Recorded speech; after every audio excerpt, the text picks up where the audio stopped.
You ask Tiger to solve. This deals with linear equations with one unknown. The final result is r equals 1. Let's solve it step by step. Simplify the expression. Simplify the arithmetic. Group all constants on the right side of the equation. Add 8 to both sides. Simplify the arithmetic.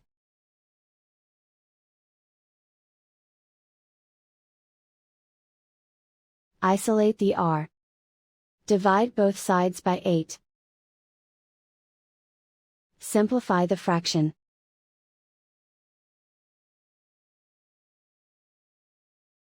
And so the final result is r equals 1.